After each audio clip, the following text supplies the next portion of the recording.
Isang pagkakamali ang naitatama ng isa pang pagkakamali dahil mas lalo lamang nitong pinapagulo ang sitwasyon at dumadagdag sa problema ng isang tao. Ikaw kapuso, ano ang gagawin mo kapag nakagawa ka ng pagkakamali na pwedeng makasira ng isang tahimik at maayos na relasyon?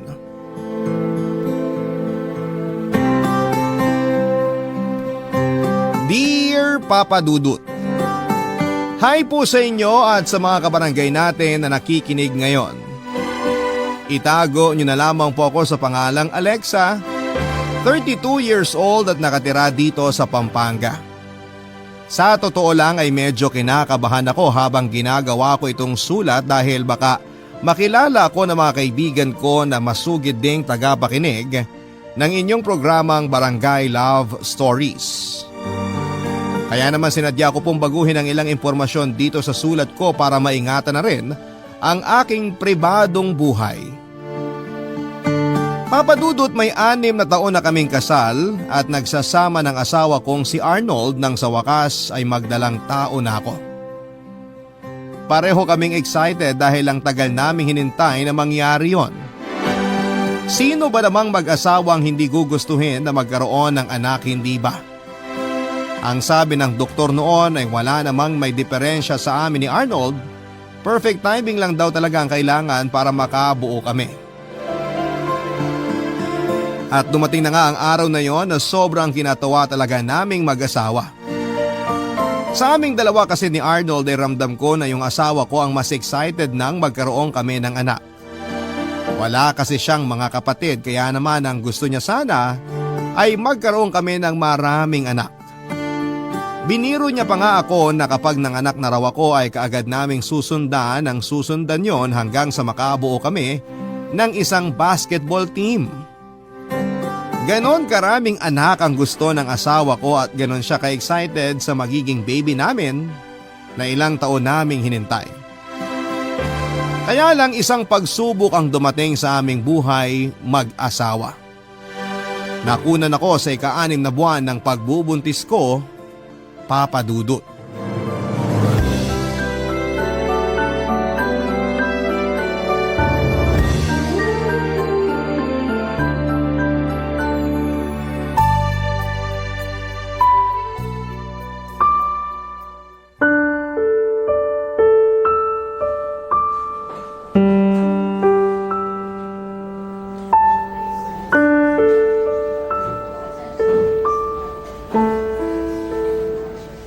Etong lugaw, kumain ka na Alexa.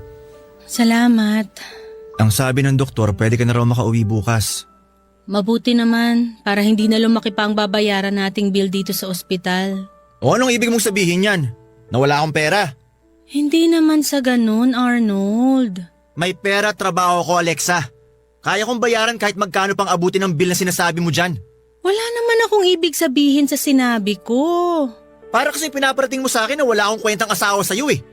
Nagtatrabaho ko ng maayos para maibigay ang lahat ng pangangailangan mo at ng dapat na magiging baby natin. Alam ko naman yun. Alam mo pero hindi ka naman marunong makinig. Ano bang ibig mong sabihin? Alexa, ilang beses ka nang pinayuhan ng doktor na pumirmi na lang. Di ba sabi niya sa bahay ka na lang at magpahinga? Pero sinabi niya rin naman na kung pakiramdam ko kaya kong magtrabaho, walang problema kung magpapatuloy ako. Nandun na tayo sa kaya mo nga. Pero hindi naman kaya ng baby natin. Magkaiba yun. Sinisisi mo ba ako sa pagkawala ng baby natin? Wala ako sinasabing ganyan. Wala nga. Pero yun ang pinaparamdam mo sa akin. Ang gusto ko lang iparating sa'yo, dapat sinunod mo na lang ang pinayo sa atin ng doktor. Sinabi ko naman sa'yo na hindi ako sanay nang nasa bahay lang, di ba? Kita mo na? Ang tigas talaga ng ulo mo. Tutupad din talaga sana ako sa usapan natin na maaga ako magma-maternity leave. Hindi ko naman alam na mangyayari to. Kasi ramdam ko na kaya ko pa talagang magtrabaho. Ikaw nga lang yun at hindi ang baby natin. Bakit ba hindi mo maintindihan yun? Dahil hindi ko naman ginusto na mawala ang baby natin. Oo, hindi ko nga sinunod ang payo ng doktor na wag munang magtrabaho. Pero naging maingat naman ako, di ba? Mula sa pagkain at pagkilos ko, lahat ng bili ng doktor sa akin, sinunod ko. Hindi mo sinunod. Kasi kung oo, hindi mawawala ang baby natin. Palibhasa, napakamakasarili mo. Wala kang pakialam sa magiging anak sana natin. Hindi totoo yan! Mahal ko ang baby natin! Ang sabihin mo, mas mahal mo yung sarili at trabaho mo. Alam mo, hindi ko maintindihan kung bakit hindi mo maiwan-iwan yung lecheng trabaho mo eh. Kulang pa ba talaga ang perang inaabot ko sa'yo tuwing kinsenas at katapusan? Magkano bang gusto mong iabot ko sa'yo tuwing sweldo ko, ha? Gusto mo ba na ibigay ko na sa'yo ang buong sweldo ko at gumapang na lang ako papasok sa trabaho at pauwi sa bahay? Ano? Ganun ang gusto mo? Arnold, sinabi ko na naman sa iyo ang dahilan kung bakit ayoko mag-resign. Masyado na ako napamahal sa trabaho ko at hindi ako sanay na palaging nasa bahay lang. Kita mo na? Napakamakasarili mo talaga. At wala kang pakialam sa baby natin. Ako lang! Ako lang talaga nagmamahal kay baby. Ako lang, Alexa! Papadudot nang magbuntis ako ay sinabi ng doktor na medyo masela ng kalagayan ko, lalo na ang pagkabit ni baby sa sinapupunan ko. Pinayuhan niya rin nga ako na mas mabuti pa nga kung magpahinga na lamang ako sa bahay at hindi na muna magtrabaho. Pero dahil malakas naman ako noon at wala akong kahit na anong kakaibang nararamdaman, sinabi ko na maaga na lang akong magma-maternity leave. Sinabi ko rin sa doktor na malakas ang pakiramdam ko sa katawan ko kaya wala siyang kahit na anong dapat na ipag-alala sa akin. Kaya lang dahil na rin siguro sa puyat at stress ko sa trabaho ay bigla na lamang akong dinugo isang araw. At doon na nga nangyari na nalaman namin na wala na ang baby namin dahil tuluyan na siyang bumitaw, Papa Dudut. Sobra din po akong nasaktan noon at syempre ako ang nanay at ako ang nagdala kay baby ng ilang buwan sa sinapupunan ko. Pero ang mas masakit lang kasi doon ay ako rin ang sinisisi ng asawa ko sa mga nangyari.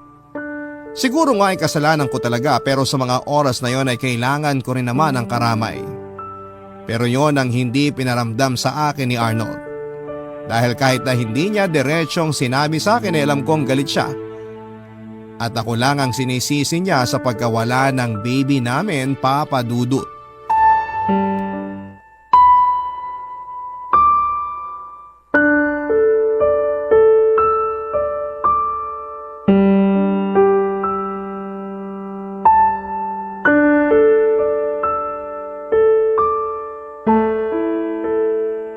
Ano? Wala pa bang resulta?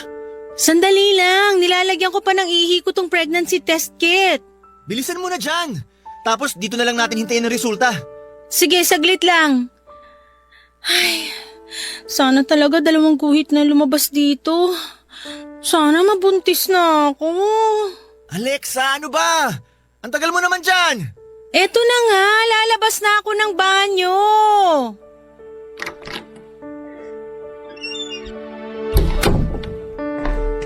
Nasaan yung pregnancy test kit mo? Eto, lalagay ko na dito sa lamesa. Oh, bakit wala pa lumalabas na kahit anong guhit? Saglit lang, Arnold. Maghintay lang tayo ng konti. Ayan na, may lumalabas ng guhit. Sabi sa'yo, mabilis lang yan eh. Teka, ano to? Isang guhit na nga lumabas? Ibig sabihin, negative pa rin ang resulta. Hindi ako tanga, Alexa. Alam kong ibig sabihin ng isang guhit na yan. Ang ibig kong sabihin, bakit hindi ka pa rin buntis? Hindi ko alam.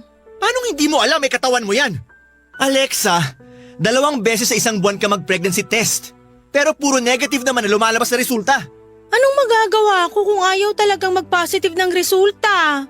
Eh di ba ang sabi mo kagabi, delayed ang regla mo? Oo, pero isang araw pa lang naman akong delayed. Saka sumasakit na rin ang puson ko ngayon. Baka mamaya lang reglahin na rin ako. Sana pala hindi mo na lang sinabi sa akin para hindi na ako nagmukhang tanga na umaasang buntis ka. Pasensya na, Arnold. Nadulas lang naman ako nang sinabi kong hindi pa ako dinadatnan. Puro ka na lang pasensya. Siguro hindi mo sinusunod mga bili ng doktor sa'yo, no? Siyempre sinunod ko. Iniinom ko nga lahat ng gamot na nireseta niya sa akin eh. Eh bakit nga hindi ka pa rin nabubuntis hanggang ngayon? Doktor naman ang nagsabi na kailangan lang nating timingan ng pagsisex para makabuo tayo ng baby. Anong timing pa ba ang kailangan? Halos 1 taon na tayong sumusubok pero wala namang nangyayari. Nakakapagod ang umasa, alam mo ba yon? O bakit? Ikaw lang ba napapagod? Ako rin naman ah. Mas pagod pa nga ako sa'yo kasi ang dami kong iniinom na kung ano-anong gamot para lang mabuntis ako. Kulang pa kasi ang effort na ginagawa mo. Alam mo siguro, dapat sundin mo na rin ang payo ng doktor na huwag ka na muna magtrabaho. Bakit napunta na naman sa trabaho ko ang usapan na to? Kasi ang sabi ng doktor, kailangan mong iwasan ng pagod at stress. Sa tingin ko, masyado ka na nabibigyan ng stress ng opisina nyo. Arnold, kinakaya ko namang hatiin ang oras ko. Saka ayokong mag-resign kasi sayang naman yung promotion na binigay sa akin ng boss ko. Kita mo na? Ayaw mo talaga siguro na magkaanak tayo, no? Ano ba yung sinasabi mo? Totoo naman, di ba? Kasi kung gusto mo talagang makabuo tayo ng bata, susundin mo lahat ng pinayo ng doktor sa'yo. Kasama na doon ang pagre-resign mo sa trabaho. Baka naman nakakalimutan mo, Alexa. Yang trabaho mo rin ang dahilan kung bakit nawala ang anak natin. Kung hindi dahil sa pagmamatigas mo noon, di sana kasama pa rin natin si baby ngayon. Papadudod ilang beses pa kaming sumubok ni Arnold na gumawa ng baby pero palaging negative ang lumalabas sa pregnancy test kapag na-delay ako. Yun ang palaging kinakagalit sa akin ng asawa ko. Hindi ko raw kasi sinusunod ang sinasabi ng mga doktor kaya raw siguro ay hindi kami makabuo ng bata. Minsan din ay sinasabi niya na baka sinasadya ko na hindi mabuntis dahil ayaw ko naman daw talaga. Hanggang sa mauuwi na naman sa pagtatalo ang paninisi niya sa akin dahil sa pagkawala ng baby namin. Sobrang sakit din naman para sa akin nang makunan ako pero pakiramdam yata ni Arnold ay siya lang ang nawala ng anak. Palagi niyang pinamumuka na kasalanan ko kung bakit nawala si baby sa amin. Alam ko na sabik talaga siya na magkaanak kami. Pero sinasabayan ko naman ang effort na ginagawa niya. Dahil kahit ako ay gusto ko na rin na magkaroon kami ng anak. Iniinom ko lahat ng gamot na nirereseta sa akin ng doktor at nag-i-exercise din ako kahit na hindi ko yung ginagawa dati at kumakain ako ng masusustansyang pagkain. Pati nga ang posisyon sa kama na sinabi ng doktor pagdating sa pakikipag-romansa ay sinunod ko na kahit pa nahihirapan ako. Pero wala talaga, hindi pa talaga binigay sa amin ng Diyos noon ang oras para muli kaming magkaroon ng anak, Papa Dudu. Ang mga kwento ng pag-ibig, kwento ng buhay at kwento ng pag-asa. Nasa Spotify na, Barangay Love Stories. Pakinggan kahit kailan, kahit saan. Barangay Love Stories sa Spotify. Kinig na, kabarangay! Papadudot habang tumatagal ang pagsasama namin ni Arnold mula nang makunan ako ay mas dumadalas din ang pagiging mainitin ng ulo niya. Mas nagagalit siya kapag lumalabas na negative ang resulta ng pregnancy test ko. Nung una, madalas siyang sumasama sa akin sa ospital para magpa-check up kami at humingi ng payo sa doktor pero hindi nagtagal. Ako na lamang ang mag-isang pumupunta doon. Hanggang sa sundin ko na nga ang payo ng doktor na umiwas sa stress sa trabaho.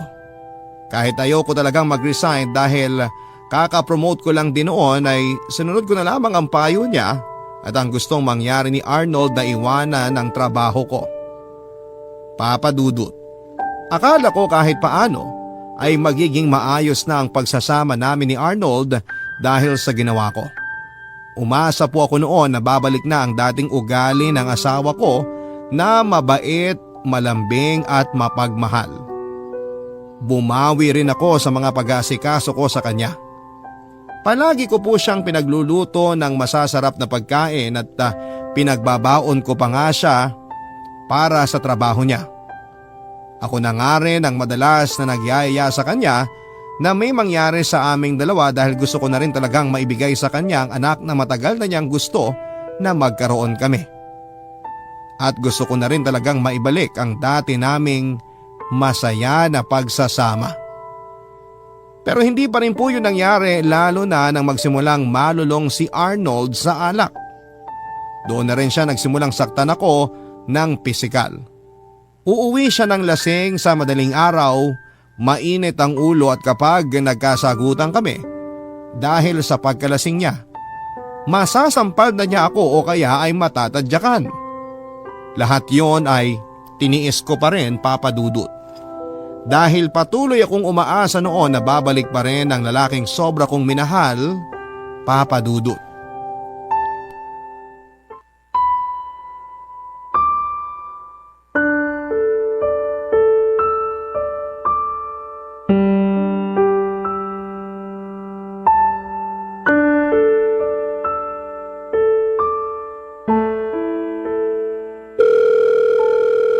Nasaan na ba si Arnold? Sana naman sagutin na niya tawag ko. Ano ba yan, Arnold? Ba't hindi ka pa rin sumasagot? Mag-aalas 11 na ng gabi, wala ka pa rin dito sa bahay. Ay, nandiyan na yata siya. Siya na yata ay nagbukas ng gate. Tingnan ko nga dito sa bintana. Ah, siya na nga. Ay, nako. Ang hina naman ang mga kasama ko sa alak. Nabitin lang tuloy ako. Mabuti naman at nakauwi ka na. Oh, bakit gising ka pa? Hinihintay lang naman kasi kitang umuwi. Alam mo ba kung anong oras na? Wala ka bang mata para tingnan ng oras sa relo mo? Wag mo akong pilosopuhin, Arnold. Kanina pa kita tinatawagan pero hindi mo sinasagot. Hindi ko alam kung nasa ang lupalop ka na ba o kung uuwi ka pa dito sa bahay natin. Sino ba kasing may sabi na hanapin at hintayin mo ako? Asawa mo ko. Natural lang na mag-alala ako sa'yo dito sa bahay natin. Asawa nga kita. Pero hindi mo naman ako mabigyan ng anak. Anong sabi mo? Tumabi ka na nga lang dyan sa dadaanan ko. Gusto ko na magpahinga. Hindi! Gusto kong marinig uli yung sinabi mo kanina. Tumahimik ka na dyan, Alexa. Pagod ako sa trabaho. Kaya wag mo nang painitin pa lalong ulo ko. Arnold, bakit ba palagi ka na lang ganyan? Palagi ka na lang umuwi ng malalim na ang gabi tapos lasing pa. Hindi na nga kita makausap ng matino eh. Saka pwede ba? Hindi ko naman kasalanan kung bakit hindi kita mabigyan ng anak. Hindi ko kasalanan kung bakit hindi ako mabuntis-buntis. Pero kasalanan mo pa rin kung bakit namatay ang anak natin. Bakit ba paulit-ulit mo na lang sinisisi sa akin ang pagkawala niya? Kasi kung iningatan mo lang sana ang sarili mo at nakinig ka lang sa akin na mag-resign na kaagad sa lintik na trabaho mo, hindi siya mawawala. Pero hindi ko nga ginusto yung nangyari na yon. Hindi ko ginusto na mawala sa atin si baby. Tumahimik ka na nga. Kahit naman anong sabihin mo, hindi na siya mabubuhay. Umalis ka na dyan sa dadaanan ko dahil gusto ko na magpahinga. Hindi! Pag-usapan natin to! Dahil hindi matatapos ang issue na to kung paulit-ulit mo akong tatalikuran. Isigaw mo sa akin ngayon lahat ng galit mo, Arnold! Sisihin mo pa ako sa pagkawala ni baby! Murahin mo ako kung gusto mo, sige lang!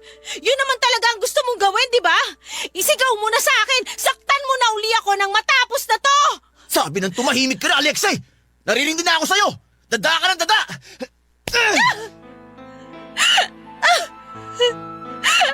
Ano? Masaya ka na? Masaya ka na sinasaktan mo ako? Nababawasan na ba yung galit dyan sa dibdib mo? Arnold, naiintindihan naman kita. Naiintindihan ko yung sama ng loob mo dahil sa pagkawala ng baby natin. Pero alam mo, sa totoo lang, pagod na rin ako. Pagod na akong intindihin ka at yung galit mo sa akin. Alexa! Saan ka pupunta? Alexa, huwag kang bastos! Bumalik ka rito! Papadudot, lahat naman siguro tayo ay marunong mapagod at lahat ng pagtitiis ay may hangganan. Masyado nang mabigat ang mga pinagdadaanan ko sa kamay ng asawa kong si Arnold. Hindi ko na kaya pang tiisin ang pananakit, mura at paulit-ulit na paninisi niya sa akin dahil sa pagkawala ng anak namin.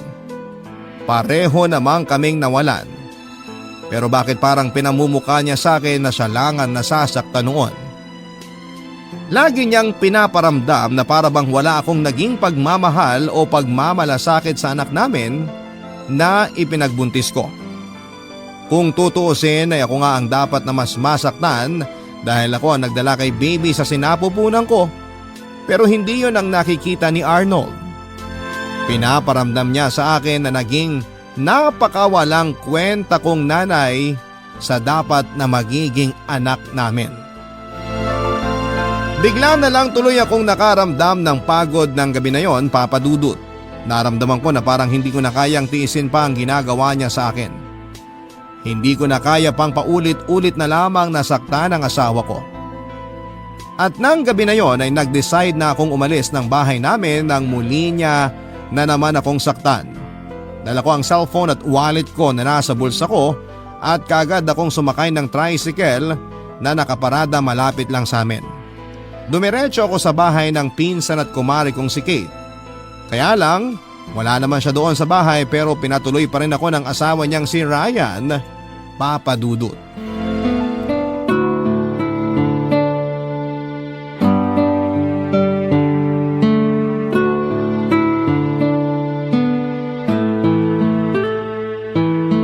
Naku Alexa, pasensya ka na kung hindi ako makakauwi ng bahay ngayon. Tulog na rin kasi ang mga bata dito sa bahay ni nanay. Ayos lang, Kate. Ako nga ang dapat humingi ng pasensya kasi pumunta ako dito sa bahay niyo ng 10 oras ng gabi. Ano ka ba? Walang problema doon. Ayun nga lang, si Ryan lang ang nandyan ngayon sa bahay. Nahihiya nga rin ako dito sa asawa mo. Ayoko na rin sanang tumuloy nung malaman ko kanina na wala ka pala dito. Kaya lang wala naman akong ibang mapupuntahan ng ganitong oras. Kaya nga dyan ka na magpalipas ng gabi sa bahay namin. Uuwi rin naman kami ng mga anak ko bukas ng tanghali. Ang sabi mo wala kang nadalang gamit, di ba? Oo, wallet at cellphone ko lang ang nabitbit ko nung umalis ako ng bahay namin. Kumuha ka muna sa mga pambahay ko dyan kung gusto mong magpalit ng damit. Naku, hindi na. Ayos lang naman ako dito sa suot ko. O sige, ikaw ang bahala. Basta kapag gusto mong magpalit ng damit, nandyan lang naman yung mga gamit ko. Saka pareho lang naman tayo ng size ng katawan kaya magkakasya sa'yo ang mga damit ko. Salamat talaga, Kate. Sus, wala yun. Nakausap ko na rin pala si Ryan kanina. Binilin ko na sa kanya na doon ka na lang sa kwarto namin matulog at doon na lang siya sa sofa. Isa lang kasi ang kwarto namin dyan sa bahay. Okay lang naman kahit ako na lang ang matulog sa sofa. Ako naman ang hindi papayag na ikaw ang hindi maging komportable sa pagtulog mo. Stress ka na nga sa asawa mo, pati ba naman dyan sa bahay namin? Mas stress ka pa? Hindi naman pwede yun. O basta, feel at home ka lang dyan. Ibababa ko na tong tawag kasi kailangan ko nang pumasok sa loob ng bahay. Wala kasing signal doon. Saka nilalamok na rin ako dito sa labas eh. O sige, salamat uli, Kate. Wala yun. Kita tayo bukas. Bye! Bye.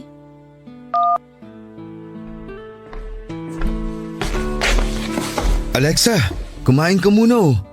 Pasensya na kung pritong itlog at longganisa lang tong naluto ko. Ito na lang din kasi ang laman ng ref namin. Oh, eto. Ayos lang, hindi ka na dapat nag-abala pa. Hindi rin naman ako nagugutom. Nako, kailangan mong kumain. Kahit konti lang.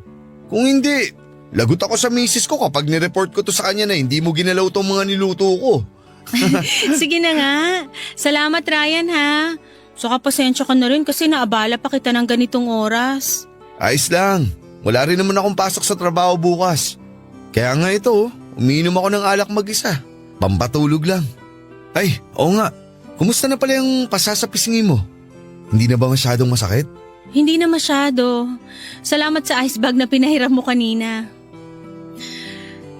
Ay, alam mo ba na hindi ito ang unang pagkakataon na nasaktan ako ni Arnold? Hindi pala first time yan? Bakit hinayaan mo pang maulit?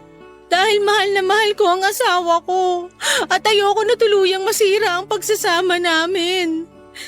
Tama naman siya na kasalanan ko kung bakit nawala ang baby namin eh. Kaya dapat kong intindihin ang galit na nararamdaman niya sa akin. Alexa, walang may gusto na mawala ang baby niyo.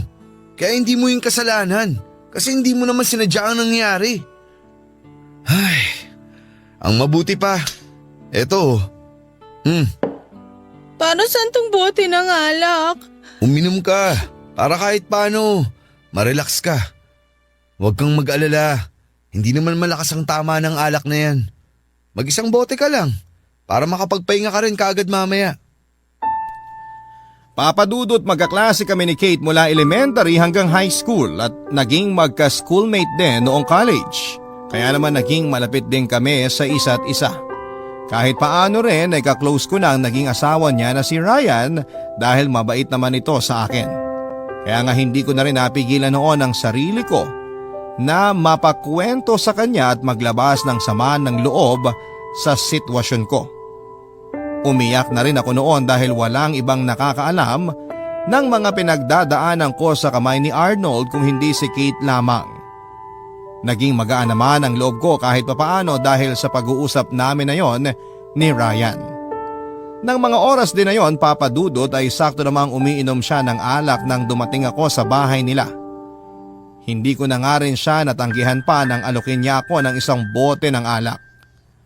Alam ko kasi na kailangan ko yon para kahit papaano ay makalimot ako sa pinagdadaanan ko. Pero hindi lang pala problema ko ang makakalimutan ko noon kung hindi pati na rin ang limitasyon ko ng gabi na yon. At dahil nga sa sobrang kalasingan ko noon ay hindi ko na napigilan pa na may mangyari sa amin ni kumpare Papa Dudut. Kabarangay, i-share mo ang iyong barangay love stories. Sabay-sabay nating pakinggan ang iyong kwento ng pag-ibig, buhay at pag-asa. Ipadala lang sa barangaylovestories@yahoo.com. Papa Dudut, nang magising ako sa tabi ni Ryan na wala nang kahit na anong saplot sa katawan namin ay kaagad akong bumangon at doon na rin siya nagising. Agad niyang kinuha ang mga damit niya at lumabas ng kwarto. Ako naman ay naiwan doon na mabilis ding nagbihis. Saglit pa akong natigil noon sa kwarto at napatulala. Ilang beses kong tinatanong ang sarili ko kung bakit hinayaan ko na may mangyari sa aming dalawa ni Ryan ng gabing yon.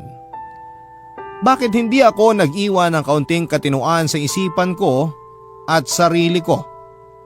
Napakalaking kasalanan ang nagawa ko sa asawa at sa kumpare kong si Kate. Naiyak na lamang tuloy ako noon dahil sa nangyari at nang mahimasmasan ako ay nag-decide na akong lumabas ng kwarto. Noon naman, Papa Dudut, ay naabutan ko si Ryan na naghahain ng almusal sa lamesa. Nung una ay tahimik lamang kaming pareho habang nagkakape hanggang sa siya na ang bumasag ng katahimikan na yon. Nagsorry siya dahil sa nangyari sa aming dalawa at sana raw ay maniwala ko na hindi niya intensyon na samantalahin ang pagkalasing ko. Naramdaman ko naman ang sincerity sa boses niya at alam ko na walang sapilitang nangyari ng gabing yon. Pareho naming ginusto yon, dala na rin ang spirito ng anak na nasa mga katawan namin ng oras na yon. Papa Dudut, sinabi ko kay Ryan na mas mabuti pang kalimutan na lang namin ang nangyari sa aming dalawa. At nang makauwi nga si Kate kinahapunan ay halos hindi ako makatingin sa mga mata niya. Sobra kasi akong nakukonsensya dahil sa malaking kasalanan na nagawa ko sa kanya. Pero pinilit ko pa rin ang sarili ko na umarte na parang walang kahit na anong nangyari. At halos hindi na rin kami magkibuan noon ng asawa niyang si Ryan, Papa Dudut.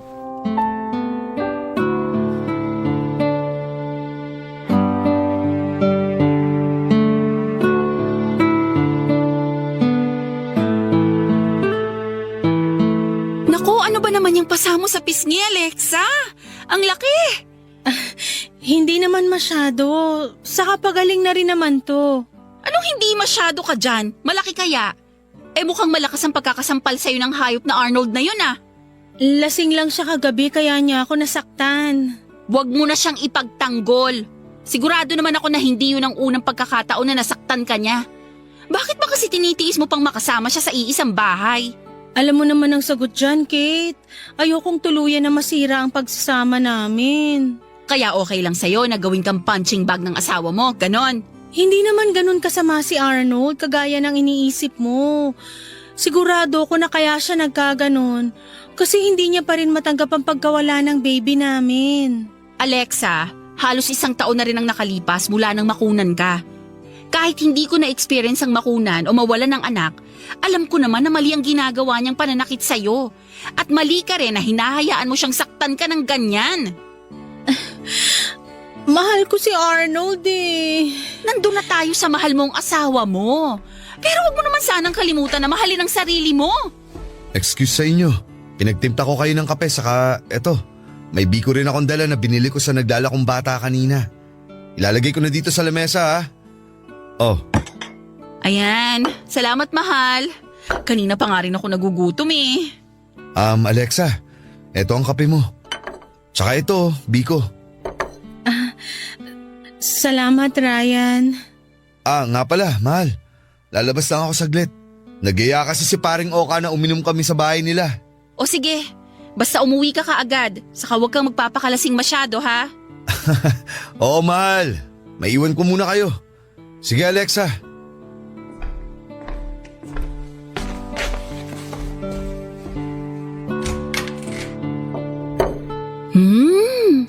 Ang sarap talagang magtimpla ng kape ng asawa ko. Mabalik tayo sa pinag-uusapan natin, Alexa. Ikaw ha, ayokong maririnig sa'yo na plano mo pang balikan yung gago mong asawa. Nandun na tayo sa nagluluksa pa rin siya sa pagkawala ng baby nyo. Pero hindi naman siya pwedeng habang buhay na ganon. At hindi rin pwede na sa tuwing magagalit at malulungkot siya, basta ka na lang niya sasaktan.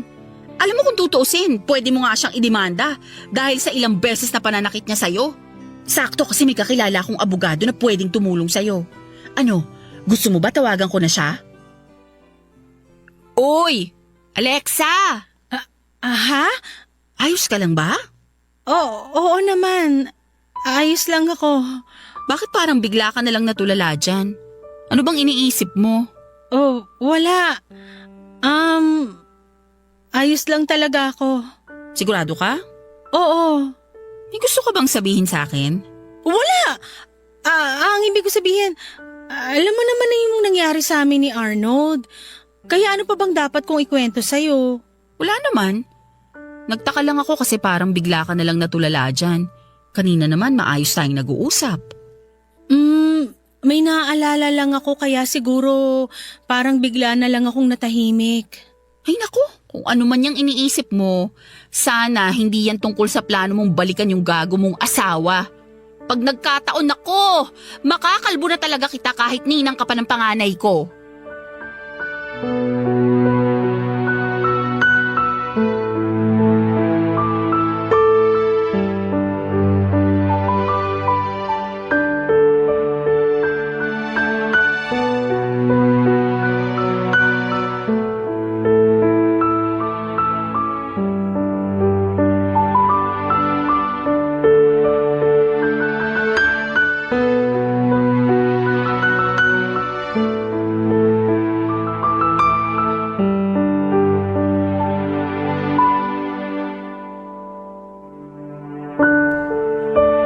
Papadudod sa kabila ng pangungumbinsin ni Kate na huwag ko nang muli pang balikan ang asawa ko ay hindi ko rin po nasunod yon. Dumating din kasi si Arnold sa bahay ni na Kate para humingi ng tawad sa akin. Nalaman niya raw sa isang pinsang ko na nandun ako kina Kate kaya doon din niya ako pinuntahan. Papadudot nakiusap si Arnold at halos umiyak at paulit-ulit na humingi ng tawad na tinanggap ko rin sa huli. Lumuhod na rin kasi siya noon sa harapan ko at hindi ko na nga rin napigilan ang sarili ko na maiyak. Nang ipaalala niya sa akin ang pangako na binitawan namin sa araw ng kasal namin sa simbahan. Na magsasama kami sa hirap at ginhawa at sinabi niya noon na gusto na niyang muling tuparin yon. Bumalik din tuloy sa isipan ko ang masasayang mga araw na magkasama kami at kung gaano siya naging mabuting asawa bago nawala ang anak namin. At doon na nga ako tuluyang nag-decide na sumama na sa kanya pauwi ng bahay namin. Papadudod, tinupad ni Arnold ang pangako niya na magbabago na siya at babawi na sa lahat ng mga naging pagkukulang at pagkakamali niya sa akin. Sinabi niya sa akin na kung gusto ko raw na bumalik sa pagtatrabaho ay hindi na raw niya ako pipigilan. Siya na nga rin ang madalas na nagluluto sa bahay namin kahit pagaling siya sa trabaho o kaya ay bago siya umalis ng bahay. Madalas din siyang may pasalubong na mga pagkain sa akin kapag umuuwi siya. At dahil nga sa effort na ginawa niya ay bumalik na rin ang pagmamahal at tiwala ko sa kanya. Muling naging maayos ang pagsasama naming dalawa. Pero hindi pala doon natatapos ang pagsubok sa relasyon namin dahil nakaramdam ako ng kakaiba sa katawan ko na hindi ko nagugustuhan nung umpisa pa lamang, Papa Dudut.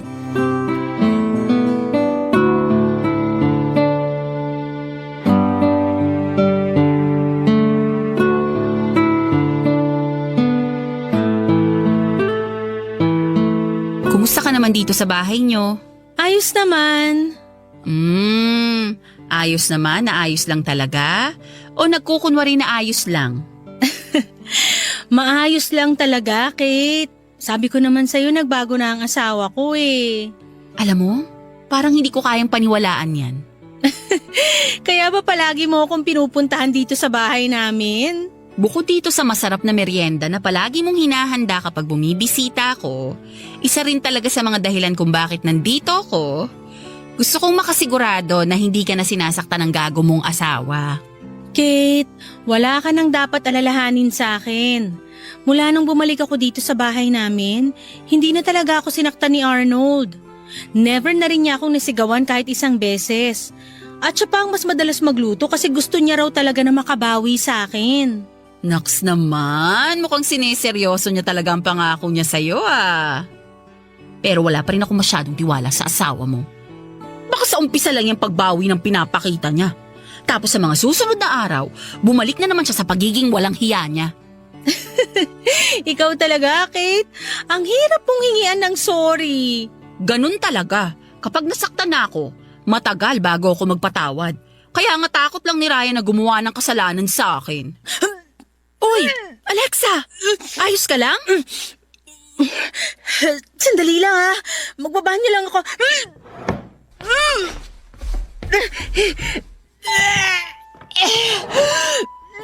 Uy!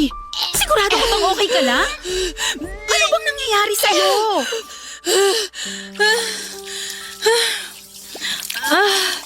Wala lang to. Sumama lang bigla yung timpla ng tiyan ko. Sumumalang ba talaga ang timpla ng tiyan mo? O may iba kang gustong sabihin sa akin? Kilala kita, Alexa. Alam ko kapag may tinatago ka sa akin at hindi masabi-sabi. Kate, ang totoo kasi, buntis ako. Nag-pregnancy test ako kahapon at positive ang lumabas na resulta. Talaga? Congrats! Sa wakas, magkakaanak na kayo ni Arnold! Tama ba yung narinig ko? Buntis ka, Alexa? Nako, sakto. Nandito na pala yung asawa mo. O ibibigay ko na muna ang moment na to sa inyo. Aalis na ako para makapag-usap kayong dalawa. Congrats uli, Alexa! Tawagan mo na lang ako mamaya, ha? Sige, Arnold, una na ako. Bye! Totoo bang magkakaanak na tayo, Alexa? Arnold, bakit nakauwi ka na kagad dito sa bahay? Di ba dapat mamaya pa ang tapos ng shift mo? Alexa! Yung tanong ko muna sagutin mo. Totoo ba yung narinig ko? Totoo bang buntis ka? Oo. Woo! Salamat po! Sa wakas buntis na ang asawa ko! Magiging tatay na ako! Woo! Uy, Arnold, huwag kang maingay. Baka may magalit na kapitbahay dahil sa kakasigaw mo dyan at mareklamo pa tayo sa barangay. Nako, sorry. Sobrang natuwa lang talaga ako at hindi makapaniwala. Sa wakas, Alexa, magkakaanak na tayo. Magiging isang totoong pamilya na rin tayo. Pangako, hindi ko kayo pababayaan na magiging anak natin. Gagawin ko ang lahat para maging isang mabuting asawa sa'yo at tatay sa anak natin. Asahan mo yan, Alexa. Kahit kailan, hindi ko sisirain ang pangako ko sa'yo. Papadudot ng ma-delay pa lang ako noon ay bigla na akong nakaramdam ng kakaibang takot at kaba. Hiniling ko noon na sana ay hindi tama ang hinala ko at hindi mangyari ang nasa isipan ko. Pero mas lalo lamang lumakas ang kaba ko nang may lumabas na 2 guhit sa pregnancy test kit na ginamit ko noon. Gusto ko pa sanang ulitin kaagad yon pero alam ko na kaagad sa sarili ko na tama ang resulta na lumabas doon. Buntis talaga ako sa pangalawang pagkakataon. Alam ko na dapat ay maging masaya ako kagaya ng asawa kong si Arnold Papadudut kahit mahigit 1 taon din namin hinintayon mula nang makunan ako. Pero may mali kasi sa nangyayari na yon dahil sigurado ako na hindi si Arnold ang ama ng pinagbubuntis ko. Malakas ang kutob ko na ang kumpare kong si Ryan ang totoong ama ng batang nasa sinapupunan ko noon. Pero wala akong pinagsabihan na kahit na sino tungkol sa bagay na yon. Kahit pa nga kay Ryan ay hindi ko sinabi ang hinala ko. Naging sobrang saya rin naman ni Kate nang tawagan ko siya at sabihin ko na totoo nga na buntis ako. Sinabi niya na ang anak daw namin ni Arnold ang magiging daan para tuluyan na kaming maging isang masayang pamilya ng asawa ko. Papadudot nang makapanganak ako ay doon ko nakumpirma sa sarili ko na hindi talaga si Arnold ang tatay ng baby ko. Wala man lang itong kahit na anong namana sa itsura niya. At kung pagmamasdan siya ng mabuti, malaki ang pagkakahawig niya kay Ryan. Hindi tuloy buo ang sayang nararamdaman ko noon dahil sa pangyayari na yon at paano ako magiging totoong masaya kung ang tatay ng anak ko ay ang kumpare namin ng asawa ko. Hindi ko alam kung paano nangyari na parang naramdaman din ni Ryan na siya ang tatay ng anak ko. Dahil minsan niya akong kinausap tungkol dito. Tinanong niya kung sino raw ba talaga ang tatay ng anak ko at syempre maring ko yung tinanggi. Paulit-ulit kong sinabi sa kanya na si Arnold ang tatay ng baby ko. Kaya naman kaagad niya rin akong tinigilan. Papadudot ngayon ay magta-3 taon na ang anak ko at habang lumalaki siya ay mas lumalabas ang pagkakahawig niya kay Ryan.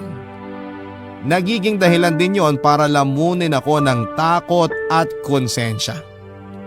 Hindi ko na tuloy alam kung ano pa ba ang dapat kong gawin. Dapat ko bang sabihin na kay Arnold ang totoo kahit sobra na siyang napamahal sa anak ko? Naging mabuting kaibigan sa akin si Kate at sigurado ako na masisira ang pagkakaibigan namin kapag nalaman niya na may nangyari sa amin ang asawa niya. Pero hanggang kailan ko dapat itago ang lihim na ito? Hanggang kailan ako magsisinungaling sa kanilang lahat? Sana po ay matulungan niyo po ako sa problema kong ito at maraming salamat po sa pagpili nitong sulat ko.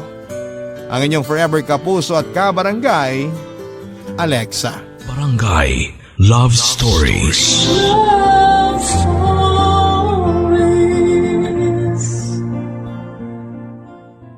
Barangay LS 97.1 Number 1 Forever.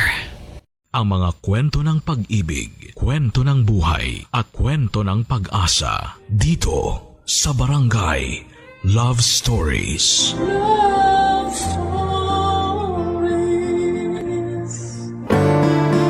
Ang tiwala ang pundasyon ng isang mag-asawa. Para itong salamin na nagbibigay linaw sa kanilang pagsasama na kapag nabasag ay mahirap nang ibalik pa. Ikaw, kabarangay, paano mo ibabalik sa dati ang isang tiwalang minsan nang nabasag? Dear Papa Dudut, ang pag-aasawa ay isang panghabang buhay na panata. Para mapagtibay ang pagsasama ninyong dalawa ng iyong asawa ay kinakailangan ninyo ng pagmamahal, tiwala, pangunawa at sakripisyo. Ito ang mga bagay na sinumpaan namin ang babaeng aking nakaisang dibdib na pareho naming pinanghawakan, lalo na noong nakabuo na kami ng sarili naming pamilya. Bago ko po makalimutan, ako nga po pala si Gabriel, 35 years old mula sa Tugigaraw. Bago ko nakapagpatayo ng sarili kong negosyo ay dati po akong service crew. Sa trabaho kong yon ay doon ko nakilala si Monet na nagtatrabaho naman sa isang salon na katapat lang ng fast food na aking pinapasukan. Naging suki naman si Monet dahil kada umaga bago siya pumasok sa trabaho ay lagi siyang bumibili ng kape. Hindi raw kasi pwedeng magsimula ang araw niya ng walang kape, Papa Dudut. Sa araw-araw naming pagkikita mula sa mga simpleng batian at kumustahan ay nakabuo kami ng closeness hanggang sa unti-unti ay nauwi ito sa isang matamis na pag-iibigan. Hindi naman mahirap ibigin si Monet, Papa Dudut, dahil sa kanyang pagiging masiyahin at maalaga. Kahit nga sa mga simpleng bagay ay ramdam ko ang kanyang malasakit hindi lang sa akin kundi pati na rin sa ibang mga tao, Papa Dudut. Ang pag-iibigan naming yon ay tumagal ng 5 taon hanggang sa hindi inaasahan ay nakatanggap kami ng isang magandang biyaya na dulot ng aming pagmamahalan.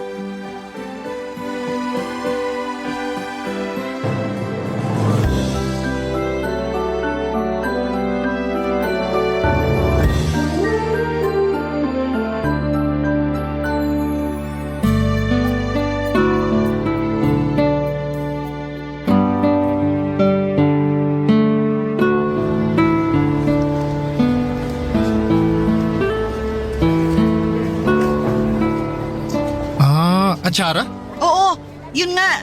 Pipinan na inatsara. Yun yung gusto ko ngayon. Ang lala mo namang mag-crave. Bakit? Naglilihi ka ba? Daig mo pa buntis ah. Paano kung buntis nga ako? Sus, paano ka naman mabubuntis? Teka ha. Monet, buntis ka ba? Uy, Monet, huwag ka namang magbiro ng ganyan. Kapag buntis ba ako, anong gagawin mo?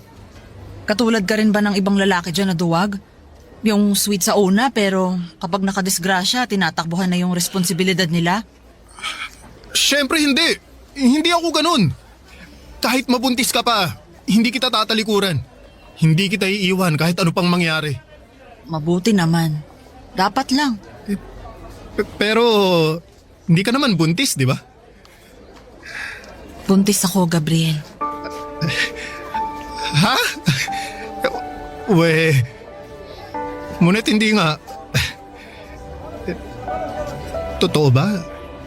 Buntis ka nga. Oo nga. Paulit-ulit. Sandali lang. Paano? Ha? Sinasabi mo bang magiging tatay na ako?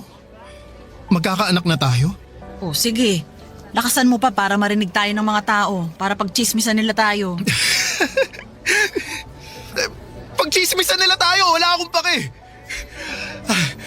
Ang mahalaga sa akin, magkakaroon na tayo ng anak. Yes! Woo!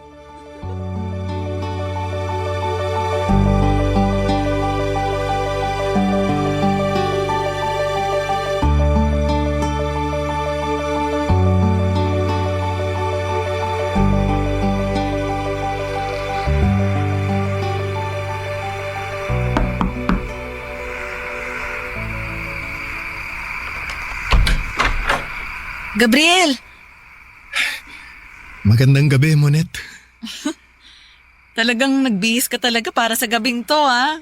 Siyempre naman. Nagdala rin ako ng makakain, oh. Heto, pansit. Salamat. Teka, mag-isa ka lang? Wala ka bang kasama? Busy yung kapatid ko sa trabaho, eh. Hindi niya ako masasamahan ngayon. Tapos si tatay, alam mo namang hindi makakapunta yun kasi bedridden na. Pwede ba yun? Mamamanhikan ka ng mag-isa ka lang?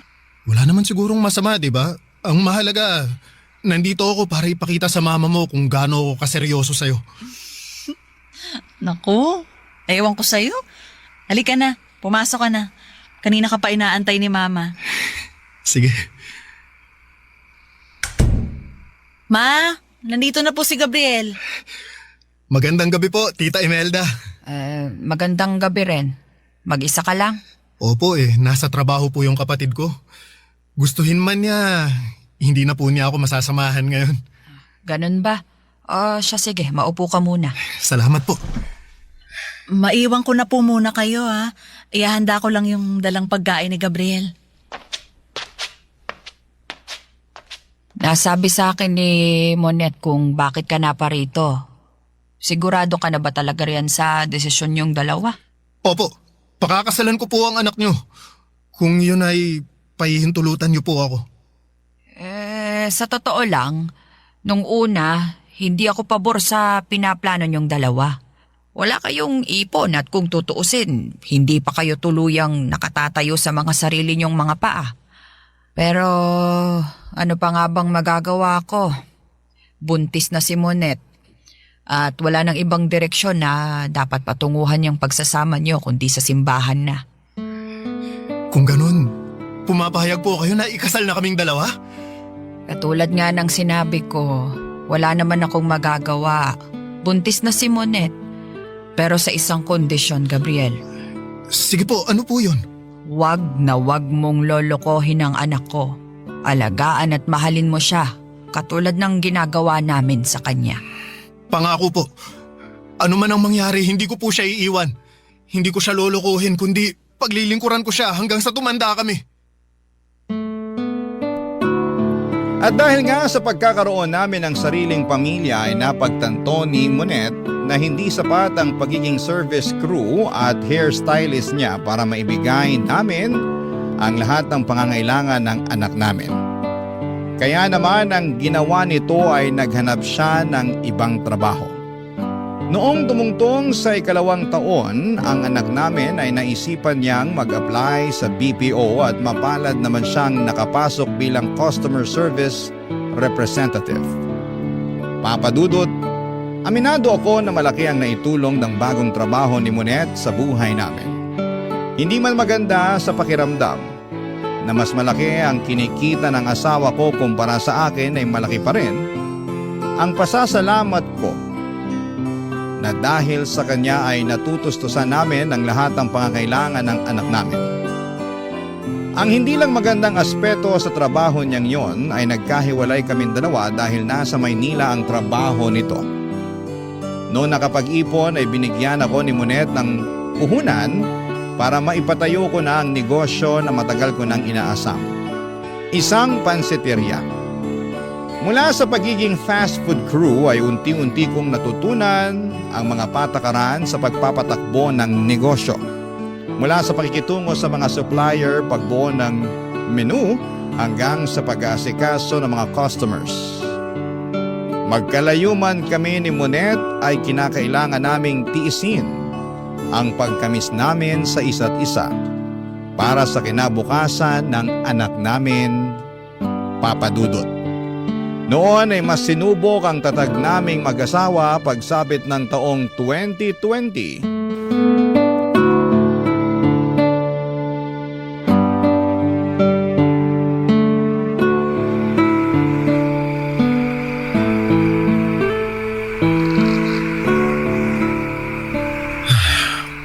Nakauwi na kaya si Monette?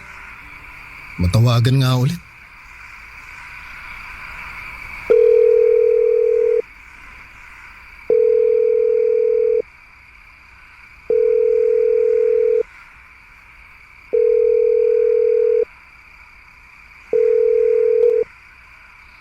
Hello? Gabriel? O Monette, mabuti naman sumagot ka na. Kanina pa kita tinatawagan eh. Pasensya ka na ha. Hindi kita masagot kanina. Nasa jeep kasi ako eh. Okay lang. Ano, nakauwi ka na ba sa apartment nyo? Oo. Kararating ko lang. Alam mo ba na nagkakaubusan na ng alcohol at gamot dito sa lugar namin? Hala? Bakit? Dahil nga dun sa virus daw na kumakalat. Yung coronavirus ba? Oo, nakakatakot nga yun eh. Ang sabi, nakapasok na raw yung sakit dito sa Pinas. Oo, kaya nga nag-uunahan na yung mga tao dito na makabili ng alkohol eh. Inabot nga ako kanina ng 2 oras sa grocery para lang dun sa 2 alkohol lang. So far, wala namang ganyan dito sa Maynila. Syempre, maraming bilihan dyan sa inyo. Dito, iilan lang yung mall at saka grocery dito. Baka naman masyado lang kayong OA dyan. Ang sabi naman sa balita, huwag mag-alala eh. Paano hindi mag-aalala yung mga tao bali-balita na magkakaroon daw nung lockdown? Talaga? Wala namang ganyang balita dito ah. Naku, anong wala? Dyan nga ata sa Maynila unang nag-announce na magkakaroon ng quarantine. Ala, totoo ba? Hindi na kasi ako masyadong nakakanood ng balita. Nakakatakot naman. Gano'n na ba talaga kaseryoso? Oo, kalat na kalat yan sa social media. Naku, Monette, Umuwi ka na lang kaya muna dito sa probinsya. Gabriel, hindi ko pwedeng iwan yung trabaho ko rito. Mas mahalaga pa ba yan kaysa sa kalusugan mo? Paano kung mahawa ka ng virus dyan? Masyado ka namang nagpapadala sa mga balita. Siguraduhin mo munang totoo yung sinasabi nilang quarantine. Baka mamaya fake news lang pala yan. Alam mo naman ngayon sa social media, nagkalat na ang fake news. Ay, basta mag-iingat ka dyan ha. Magdala ka rin ng alkohol mo at kung maaari, huwag ka munang makihalubilo sa maraming tao. Oo, huwag kang mag-alala. Lagi akong may dalang sanitizer. At saka, Munet, kapag nag-announce sila ng quarantine, umuwi ka na agad dito ha. Oo na. Sige na, maliligo muna ako. Malagkit ko na eh. Tawag na lang ulit ako mamaya ha. Oh, sige. Bye-bye. Bye.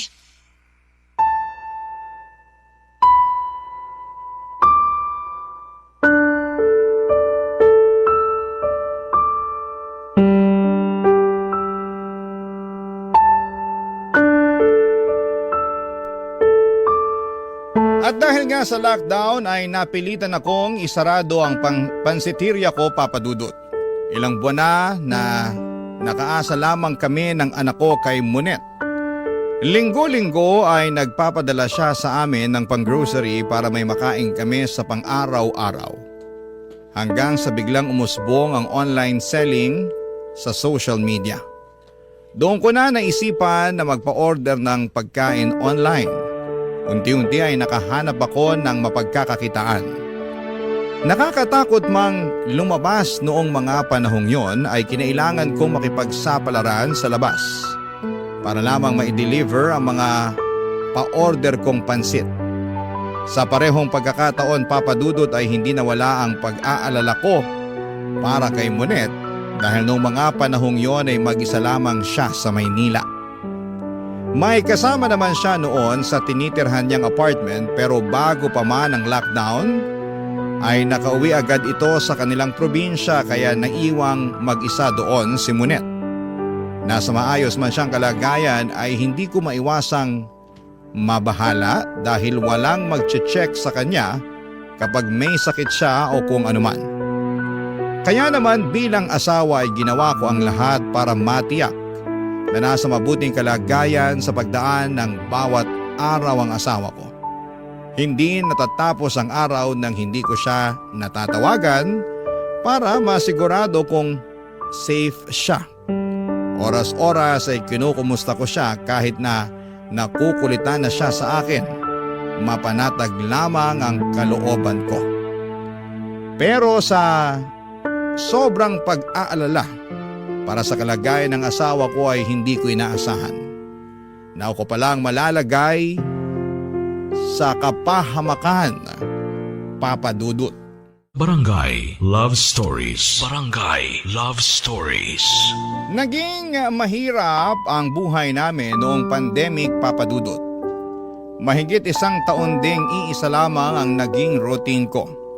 Alas 4 pa lamang ng madaling araw ay lumalabas na ako para mamili ng mga rekados na gagamitin ko para sa pansit na pa-order ko online. Gamit ang motor na hinuhulugan pa namin noong mga panahong yon ay araw-araw po akong nagdi-deliver. Umulan man at umaraw, nalang takot na baka mahawaan ako ng COVID. Pagsapit ng gabi ay naglalaan kami ni Munet ng oras para sa isa't isa para naman kahit papaano ay mapanatili naming maayos at matatag ang relasyon namin. Kahit nga wala na kaming napag-uusapan ay kung ano-ano na lamang ang ginagawa namin para maaliw namin ang isa't isa. May punto noon na sabay kaming nanonood ng pelikula o di kaya ay naglalaro ng online games. Sa mga simpleng paraan na yon, hindi namin napapabayaan ang aming relasyon bilang mag-asawa. Pero ang inaasahan naming maikling lockdown lang ay nauwi sa mahigit 1 taon. Minsan habang nagbibilang ako ng kinita sa buong maghapon, bigla kong naiisip kung hanggang kailan ko kakayanin ang ganong sistema na laging nagmamadali sa labas. Laging may takot dahil sa pangamba sa kumakalat na virus. Ganun pa man sa tuwing maririnig ko ang boses ni Monet, kahit malayo ay agad na napapawi ang lahat ng pagod ko. Siya ang nagsilbi kong lakas sa bawat pagsubok na dumadaan sa buhay ko. Doon ko napagtanto na hindi lang pala negosyo o kabuhayan ang dapat na inaalagaan sa gitna ng pandemya, kundi pati na rin ang pagsasama naming dalawa, Papa Dudut.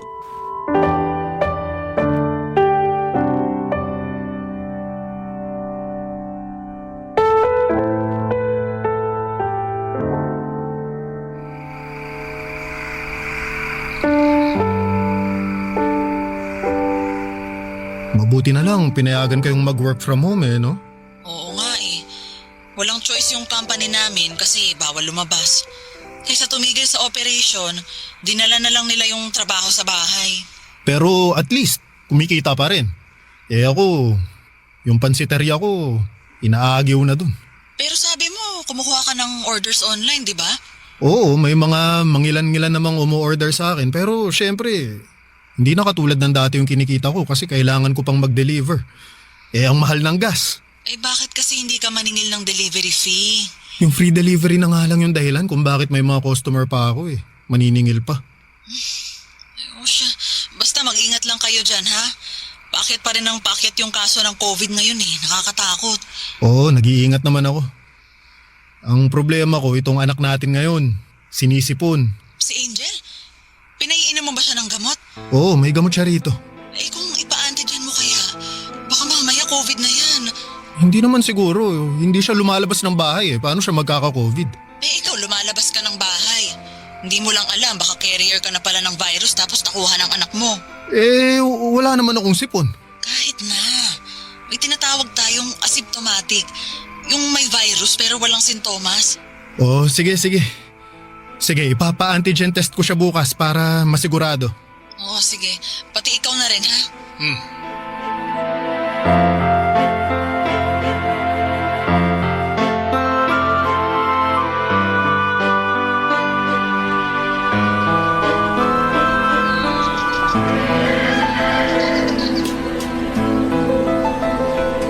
Hello, Gabriel? Kumusta yung test nyo? May resulta na ba? Ayun, positive kami, Monet. Ano?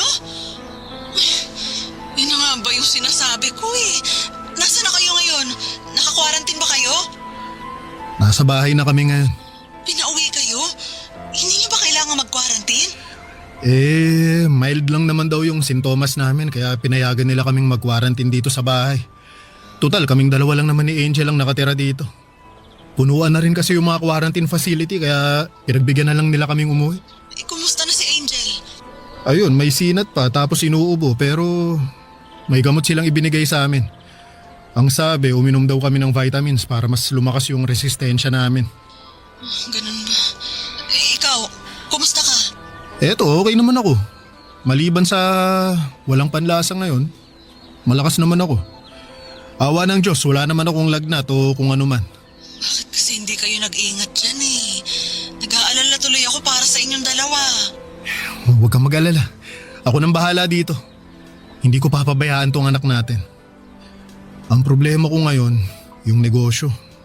Titigil na naman dahil sa buwisit na COVID na to. Huwag mo nang problemahin yan. Magpapadala na lang ako ng panggastos nyo. Ang isipin mo na lang muna yung kalusugan nyo. Kung magpapadala ka, isend mo na lang sa kapatid ko. Siya yung nag-grocery para sa amin Siya ngayon yung nagdadala ng pagkain. Hindi ako makapagluto, wala akong panlasa Sige. Kakausapin ko siya mamaya. Wala na ba kayong ibang kailangan? Vitamins, pagkain? Wala na, kumpleto pa naman kami dito. Sige, balitaan mo ako dyan ha. Patapos na yung break ko, babalik na ako sa trabaho. Sige, Monet. Ikaw, mag-iingat ka rin dyan, ha? Oo, kayo rin. Sa awa ng Diyos ay mabilis din naman kaming gumaling ng anak ko matapos kaming tamaan ng COVID. Pero kahit gumaling na ako ay hindi naging madali ang mga sumunod na araw. Nakaranas kasi kami ng diskriminasyon mula sa mga tao sa paligid namin. Iniiwasan nila kami dahil sa takot na baka makahawa pa kami Kahit na noong mga panahong yon ay magaling na kami. Kahit mga dating kapitbahay at kakilala ay bigla na lamang nila kaming iniwasan. At ang malala pa ay nadamay din ang negosyo ko.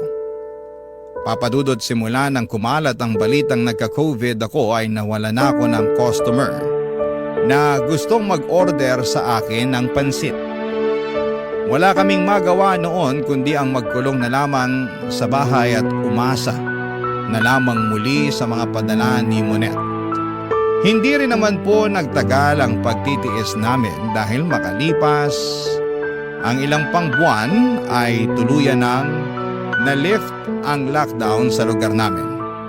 Unti-unti ay sinubukan naming bumangon. Noong lumuwag ang restrictions noong 2022, ay lagi kong hinihikayat si Monet na umuwi na muna sa Tuguegarao para naman mabisita niya ang anak niya. Pero hindi niya ito magawa-gawa dahil sa trabaho nito. Kaya naman naisipan ko na kaming dalawa na lamang ng anak ko ang pumunta sa kanya. Naisipan kong isorpresa ang asawa ko. Kaya hindi namin siya sinabihan na luluwas kami. Pero papadudod sa halip na si Monet ang masurpresa sa biglaang pagbisita namin sa kanya ay ako pa ang sobrang nagulat.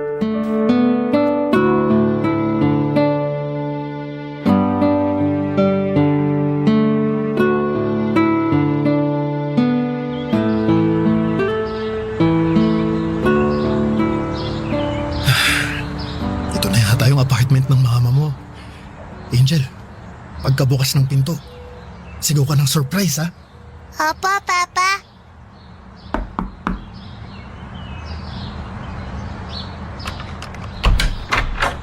Surprise! Oh?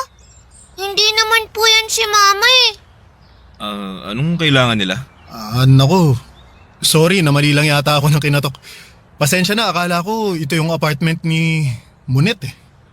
Ito nga yung apartment ni Monet. Bakit? May kailangan ka ba sa kanya? Sandali. Dito nakatira si Monet? Oo. Monet! May naghahanap sa'yo! Sa akin? Sandali, nandyan na. Sino raw? Gabriel? Surprise! Mama, na-surprise ka ba? Anak, Gabriel, anong ginagawa niyo rito? Bakit hindi kayo nagsabi sa akin na luluwas kayo? Hindi ka makauwi ng Tuguegarao kaya kami na mismo bumiyahe para sa'yo. Gusto ka sana naming isurprise ng anak mo. Mama, na-surprise ka ba? Oo, anak. Sandali lang ha. Leandro, doon ka muna sa loob, please. Sige, maiwan ko muna kayo. Gabriel, sana nagsabi kayo na luluwas pala kayo para nakapaghanda ako. Sino yung lalaking yun? Akala ko ba mag-isa ka lang dito sa apartment mo? Si ano yon? Si Leandro, katrabaho ko. Binisita lang niya ako kasi may nagpapatulong ako dun sa laptop ko. Nagka-problema kasi. Inaayos lang niya. Inaayos niya yung laptop mo na ang suot lang, naka-boxers. Halos wala nang saplot yung kasama mo sa apartment. Sasabihin mo sa akin inaayos niya lang yung laptop mo? Pinaglululoko mo ba ako, Monet? Gabriel, magpapaliwanag ako. Lalaki mo ba yun, ha? Huwag naman dito sa harap ni Angel. Mag-usap tayo ng pribado. Sagutin mo ako. Lalaki mo ba yun? Gabriel! Ayaw mo sumagot? Pwes ako magtatanong sa kanya. Gabriel, sandali lang. Nasaan siya, ha? Monet, may problema ba? Ikaw? Sino ka, ha? Anong ginagawa mo dito sa apartment ng asawa ko? Pare, relax ka lang. Anong relax? Nakatayo ka rito sa harap ko na halos wala ka ng suot? Sasabihin mo mag-relax ako? Sagutin mo yung tanong ko. Sino ka? Gabriel naman, huminahong ka, naririnig ka ng anak mo. May relasyon ba kayo? Ano? Gabriel, kung ano man yung iniisip mo, nagkakamali ka. Pwes ano? Mas mabuting sabihin mo na sa kanyang totoo, Monet. Wala na tayong takas eh. Bistado na tayo. Leandro, tumigil ka nga dyan. Huwag ka na nga makialam dito. Nagsasama na kami ni Monet. Yun ang totoo. Leandro! Walang hiya ka. Kaya pala ayaw mong umuwi sa Tugigaraw, may iba ka na palang kinakasama dito? Kailan pa? Ha? Kailan mo pa ako niloloko? Simula nung nagkaanak kami. Leandro, tama na please. May anak kayo? Gabriel, I'm sorry. Angel, halika na. Umuwi na tayo, Angel. Halika na. Papadudot ng araw ding yon ay bumalik agad ako sa Tugigaraw kasama ang anak namin. Buong biyahe ay pinipigilan kong umiyak. Gusto kong maging matatag para kay Angel pero sa bawat tahimik na sandali ng biyahe, naririnig ko ang tibok ng puso kong durog na durog. Pagdating sa probinsya ay paulit-ulit akong tinatawagan ni Monet. Nang mga panahong yon dahil sa galit ay hindi ko pa magawang sagutin ang tawag nito. Wala pa akong lakas ng loob na marinig muli ang boses niya. Kahit wasak na ang loob ko ay itinago ko sa mga kaibigan at kamag-anak namin ang totoong mga nangyari. Ayaw kong kaawaan ako ng mga tao. Ayaw ko ring husgahan si Monet ng iba. At higit sa lahat ay ayokong pagpiestahan ng mga tao ang buhay namin. Sa halip ay tinuong ko na lamang ang sarili ko sa muling pagpapatakbo ng aking pansiteria. Hindi ko na maatim na tumanggap pa ako ng kahit na anong kusing mula kay Monet. Kaya napilitan po akong umutang para lamang makapagsimulang muli. Sa awa naman ng Diyos ay unti-unti ring bumalik ang mga suki ko. Mahirap man ang pinagdaanan ko noon ay pinilit kong isantabi ang nararamdaman ko para sa anak ko. Sa halip na hayaang lamunin ako ng galit at lungkot, ay pinili kong magpakatatag dahil alam kong sa kabila ng sakit, kailangan kong magpatuloy dahil ako lamang ang aasahan ng anak ko. Papa Dudut. Barangay Love Stories. Barangay Love Stories. Noong napayagan si Monet na magkaroon ng hybrid work setup ay agad-agad siyang umuwi sa probinsya.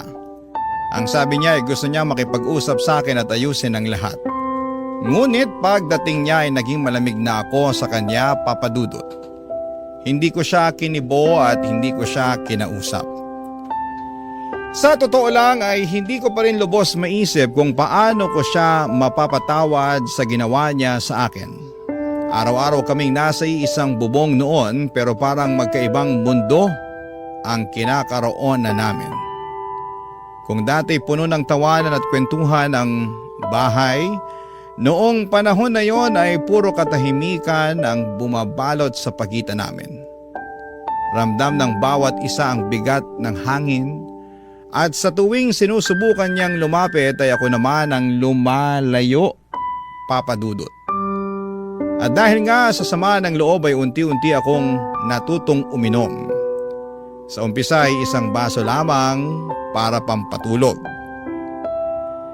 Pero habang tumatagal ay naging sandalan ko na ang alak sa tuwing bumabalik sa isipan ko ang mga eksenang ayaw ko nang maalala. May mga gabi pa nga na sa mismong pansiteria na ako natutulog. Hindi dahil sa pagod, kundi dahil ayaw kong makita si Monet, Papa Dudut. Isang gabi matapos ang inuman namin ng mga empleyado ko sa pansiteria, ay pinuntahan ako doon ni Monet para mapag-usapan ang problema naming ilang linggo na rin naming iniiwasang harapin, Papa Dudut.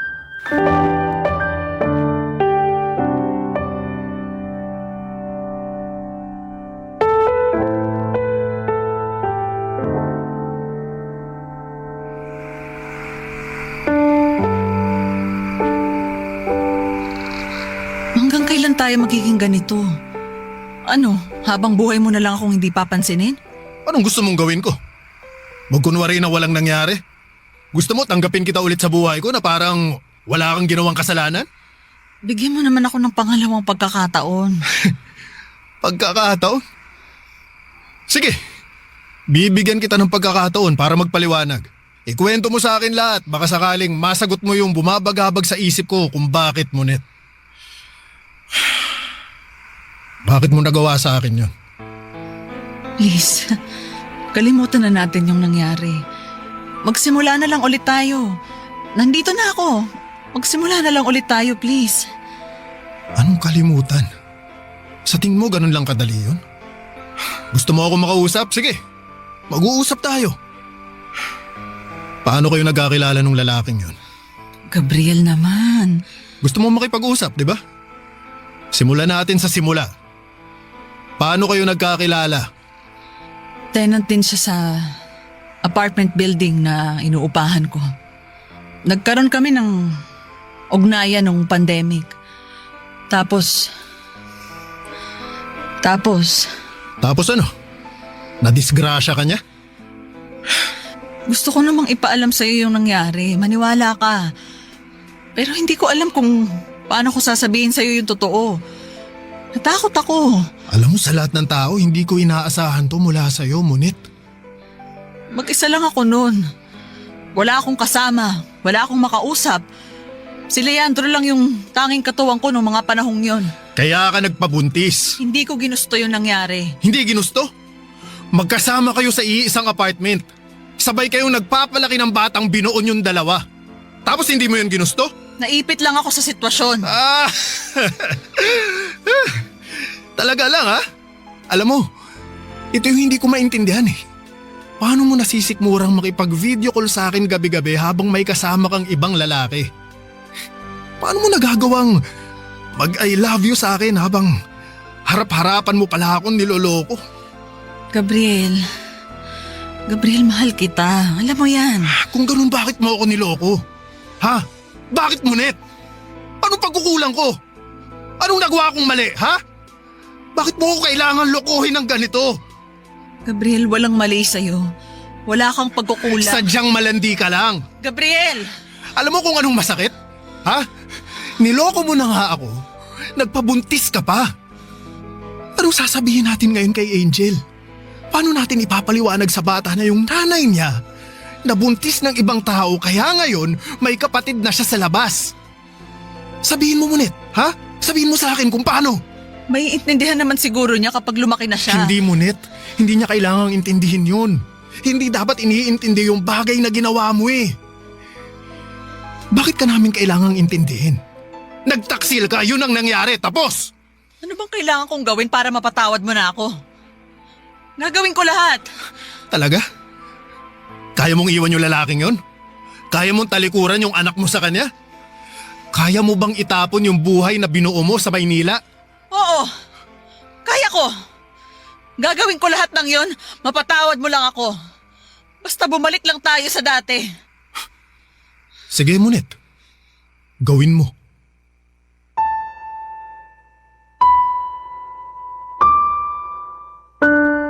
Matapos ng gabing yon sa pansiteria ay nagsimulang ipakita ni Monet ang pagsisisi mula sa kasalanang ginawa niya.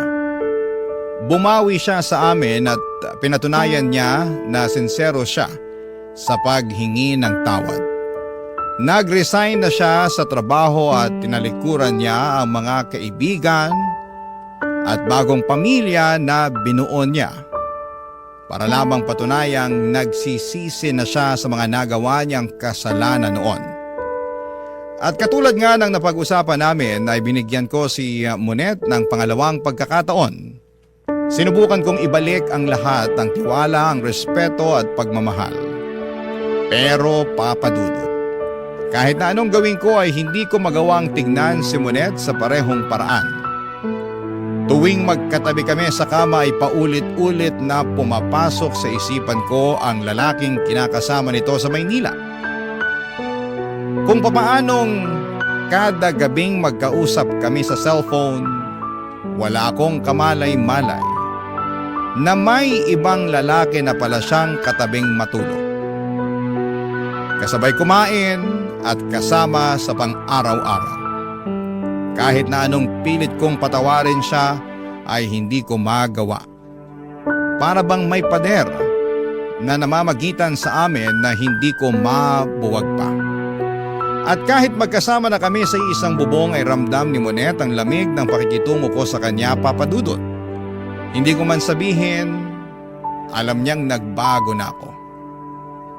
Ang dating asawang puno ng lambing at ngiti ay napalitan ng isang lalaking tahimik, malayo at may bigat sa puso. Wala nang ibang magawa pa si Monet doon kundi ang tanggapin ang pagbabagong yon, Papa Dudut.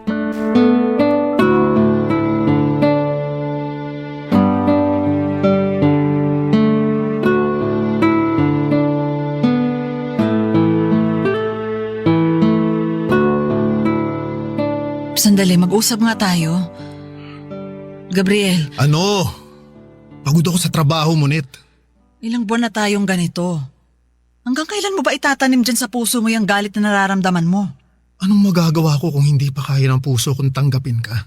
Kahit magpakitang tao ka na lang sana, para sa anak natin. Ngayon, concerned ka sa sasabihin ng anak natin? Sana naisip mo yan bago mo kami pinagtaksilan. Gabriel naman, araw-araw mo na lang bang isusumbat sa akin yung nangyari? Bakit? Nahihiya ka? Paano tayo makakapagsimula niyan kung lagi mo na lang inuungkat yung nakaraan? Hindi ba pwedeng kalimutan na lang natin yung nangyari? Patawarin mo na ako alang-alang sa pamilya natin. Ngunit sa tingin mo hindi ko ginawa yan? Sinubukan ko. Pilit kitang pinapatawad, pilit kong kinakalimutan yung ginawa mo. Pero wala eh. Kahit anong gawin ko, masakit pa rin. Paano ko aalisin sa utak ko na nagkaroon ka ng ibang lalaki sa Maynila? Paano ko itatago yung katotohanan na may ibang anak ka na? Ha? Kaya pasensya na. Pasensya na kung hindi pa rin kita mapatawad hanggang sa ngayon dahil hindi ko talaga kaya. Hayaan mo naman akong buuin ulit yung pamilya natin. Mahirap bang magbigay ng pangalawang pagkakataon? Nagkamali ako, oo. Aminado ako. Pinagsisisihan ko na yung nangyari. Pero Gabriel naman, subukan ulit natin. Sirang-sira na ang tiwala ko sa'yo, Monet. Hindi ko alam kung kakayanin ko pang ibalik yung tiwala ko sa'yo. Pero kakayanin mo kung gugustuhin mo. Gustuhin ko man, hindi na pwede. Basag na yung tiwala ko eh. Parang salamin lang yan na kahit pagdikit-dikitin mo pa, hindi mo na yun maibabalik sa dati niyang anyo. Kahit hindi bumalik sa dati, basta mabuo, tatanggapin ko yon. Kapag ang salamin nabasag, gagamitin mo pa rin ba yun ulit? Hindi na, di ba? Ano ba dapat ginagawa sa basag na salamin? Itinatapon na yun. Anong gusto mong palabasin? Sinasabi mo ba na hindi na talaga natin maaayos to? Monet, mas magiging masaya ako kapag iniwan mo na kami ng anak mo.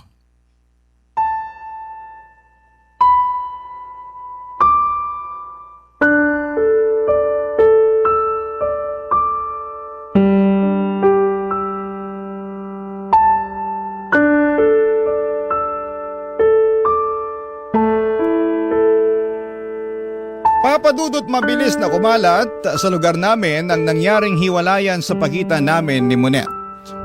Pero kahit na anong pilit sa aking alamin ng mga tao kung ano nga ba ang sanhi ng hiwalayan namin, ay hindi ko sinabi sa kanila ang rason. Tanging ang mga kamag-anak lang namin ang nakakaalam ng mga nangyari. Hindi may iwasan ang mga pagkalat ng chismis na di umano ay nagkaroon ng lalaki si Monet sa Maynila pero never ko itong kinumpirma. Bilang respeto na rin sa naging pagsasama namin ng dati kong asawa. Kalaunan ay bumalik si Monet sa Maynila para makasama ang bagong pamilya nito. Kapag umuwi siya sa Tuguegarao ay hindi ko naman ipinagdadamot sa kanya na makita si Angel. Binibigyan ko sila ng oras para magkasamang dalawa. Kahit papaano ay naging civil kaming dalawa ni Monet para na rin sa anak namin. Papadudot kung ako ang tatanungin ninyo ay napatawad ko na po si Monet sa mga nagawa niya. Nandun pa rin ang sugat na gawa ng pagtataksil niya pero natutunan ko na ring tanggapin Ang mahalaga sa ngayon ay masaya na ako sa piling ng anak ko. Taon nang lumipas bago ko binuksang muli ang puso ko sa panibagong pag-ibig. Sa ngayon ay meron ng isang babaeng tumatayo bilang pangalawang ina ng anak ko, isang babae na tunay at lubos na nagmamahal sa aming dalawa ni Angel. Ito po ang aking kwento at maraming salamat po sa inyo, Papa Dudut, sa pagbabahagi ninyo ng aking kwento sa inyong programa. Mabuhay po kayo at naway hindi kayo magsawang magbahagi ng kwento ng mga katulad ko na tagahanga ninyo. Ang inyong kapuso at kabarangay forever, Gabriel. Anong say mo sa Barangay Love Stories na ito? Pagkwentuhan natin sa comment section yan.